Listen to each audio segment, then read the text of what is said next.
수세기가 지나는 동안 아시아에서만 소중히 여겨졌을 뿐 그 외의 모든 대륙에서는 무시되었었다.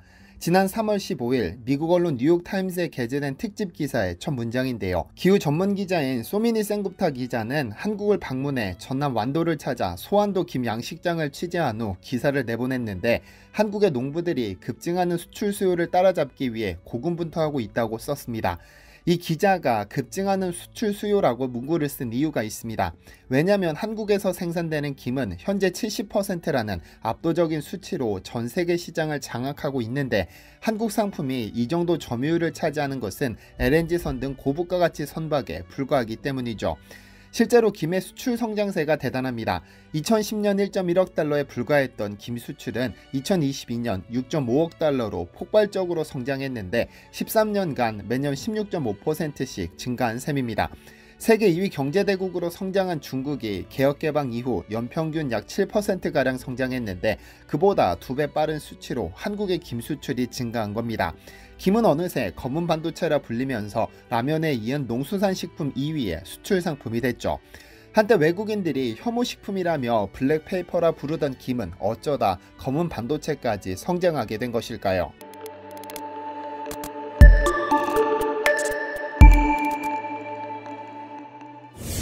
안녕하세요, 디스멘터리입니다. 혹시 여러분은 해조류와 해초류를 구분하실 수 있나요? 참 헷갈렸던 개념이고 굳이 구분해서 사용할 필요성을 느끼지 못했었는데, 여러분도 저와 같은 실수를 범하지 않으셨으면 좋겠습니다.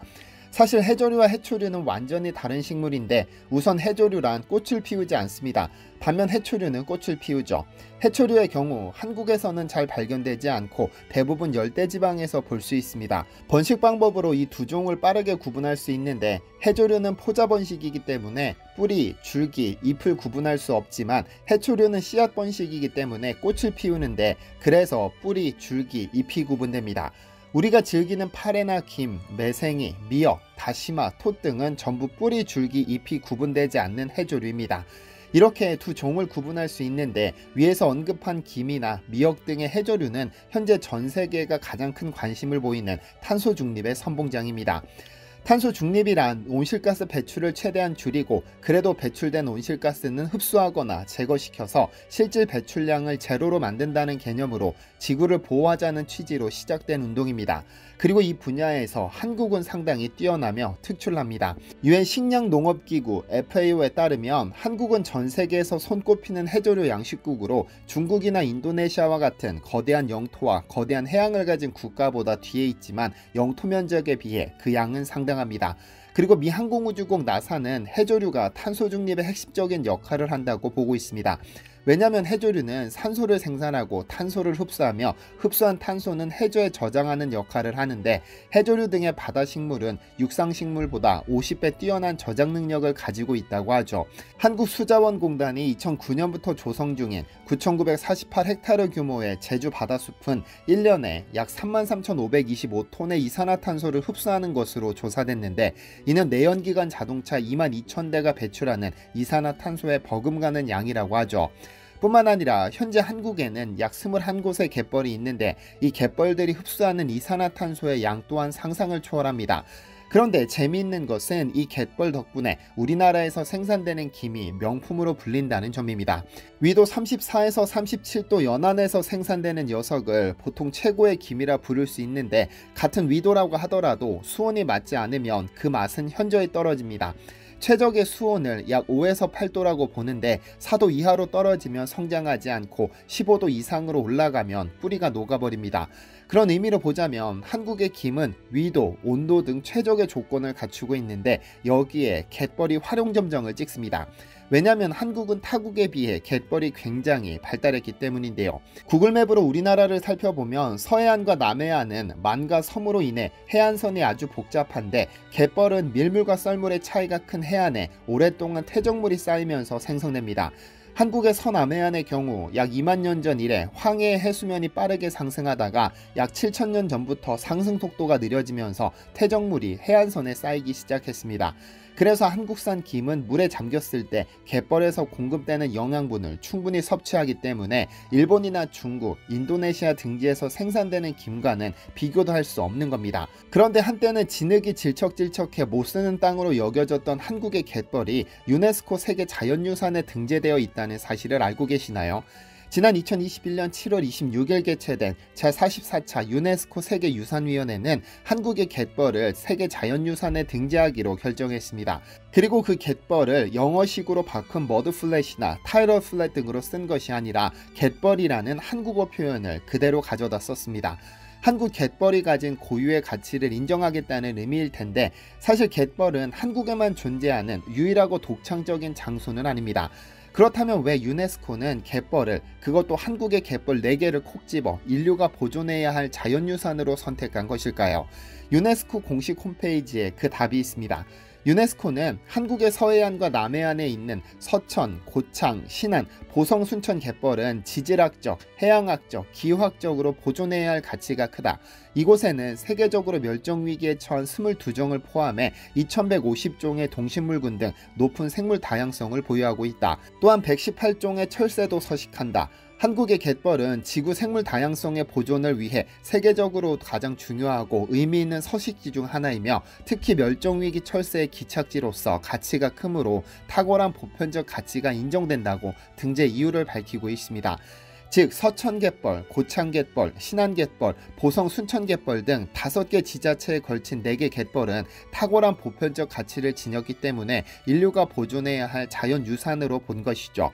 이로써 한국은 2007년 제주 화산섬과 용암동굴에 이어 14년 만에 두 번째 유네스코 세계 자연유산을 갖게 됐습니다. 갯벌이 등재되기까지 사실 많은 이들의 노력이 있었습니다. 유네스코 등재 1년 전 세계유산 등재 추진단은 한국 갯벌의 아름다움을 시각적으로 표현하기 위해 이북 형태의 190페이지짜리 사진첩을 제작해 무료로 공개했는데요. 누구나 볼 수 있도록 무료로 오픈되어 있는데 사진첩을 보는 누구라도 숨이 멎을 만큼 아름다운 갯벌에 압도당합니다. 사진첩은 갯벌 경관, 갯벌과 다도해, 갯골, 특이지형, 겨울갯벌, 갯벌에서의 생명력, 갯벌에서의 생활사 등 총 7개의 테마로 구성됐는데 기회가 되시거든 꼭 한번 감상하시기를 강력하게 추천드립니다. 그리고 전세계 전문가들은 이 사진들의 극찬을 쏟아냈죠.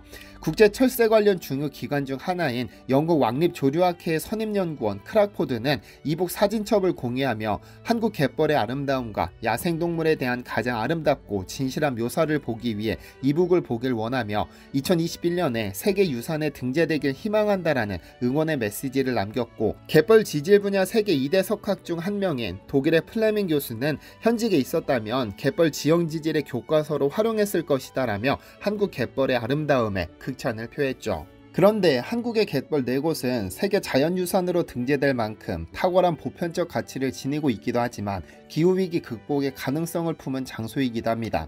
연안 또는 연안습지에 분포하는 식물과 퇴적물을 포함한 생태계가 격리 또는 저장하고 있는 탄소를 블루카본이라고 합니다. 여기서 연안은 강이나 호수, 바다에 잇닿아 있는 육지를 말하는데 갯벌이 대표적입니다. 그리고 그간 갯벌이 탄소 중립에 큰 역할을 할 것이라는 막연한 주장은 제기되어 왔었습니다만 한국 연구팀이 이를 연구 결과로 증명해냈는데요. 서울대학교 김종성 교수는 지난 2021년 11월 국가 차원에서 우리나라 갯벌의 탄소 흡수 역할 및 기능을 세계 최초로 규명하고 그 연구 결과를 국제 저명 학술지인 종합환경과학회지에 발표했습니다. 지난 2017년부터 4년간 연구팀은 전국 약 20개 갯벌에서 채취한 퇴적물을 대상으로 전국 단위의 연안습지 내 블루카본과 온실가스 흡수량을 평가한 결과 놀라운 사실이 밝혀졌습니다. 우리나라 갯벌이 무려 1,300만 톤의 탄소를 저장하고 있으며 연간 26만 톤의 이산화탄소를 흡수한다는 사실이 밝혀졌습니다. 이는 승용차 11만 대가 1년간 내뿜는 이산화탄소와 동일한 수준으로 막대한 양의 이산화탄소를 갯벌이 자연적으로 흡수한다는 사실이 과학적으로 규명된 것이죠. 즉, 갯벌은 단순히 지질학적, 해양학적인 가치를 지닌 것뿐 아니라 기후위기에 대응하는 훌륭한 해결책이 될 수 있다는 겁니다. 빌 게이츠 마이크로소프트 창업자는 2050년까지 탄소 배출량을 제로로 만들지 못하면 비참한 결과를 맞이하게 될 것이라고 경고했습니다. 탄소 배출을 줄이지 못하면 이제껏 상상하지 못한 충격적인 기후위기에 봉착하게 될 것이고 세계 곳곳에서 이는 현실로 나타나고 있습니다. 아마 며칠 전부터 뉴스를 통해 올여름 한반도에 엄청난 폭우가 내릴 것이라는 경고를 들어보셨을 텐데요. 태평양 해수면 온도가 상승하고 차가운 해수가 상승하지 못하면 엘니뇨가 발생하는데 이는 엄청난 폭우를 동반합니다.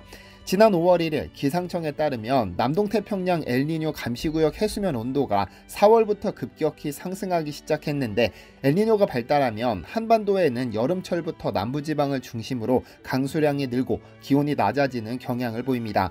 아직 5월도 지나지 않았는데 엘니뇨가 시작된 만큼 올여름에 어마어마한 폭염과 폭우가 예상되는 것도 과장은 아닙니다. 특히 엘니뇨가 발생한 그 해에는 전 세계적으로 기상재해가 이어지기 마련인데 지난 4월 스페인이 40도, 태국이 45도에 육박하는 폭염이 발생하는 등 이상징후가 벌써 시작됐는데요. 환경적인 측면에서 갯벌이 탄소 배출량을 감소시키는 등 그 효용성이 증명됐으니 이제 우리 갯벌을 잘 지키는 일이 중요합니다. 어쩌면 유네스코가 한국 갯벌을 세계 자연유산으로 등재한 것은 하나의 경고가 아니었을까요? 잘 보존된 갯벌 하나 10겹 안 부럽다 이야기하는 그런 시대가 올지도 모르겠습니다. 시청해주셔서 감사합니다. 디시멘터리에서는 여러분의 제보를 기다립니다. 제 채널에서 다뤘으면 좋겠는 뉴스 또는 널리 알려졌으면 하는 영상은 디시멘터리 네이버.com으로 보내주시면 소중히 제작하겠습니다. 시청해주셔서 감사합니다.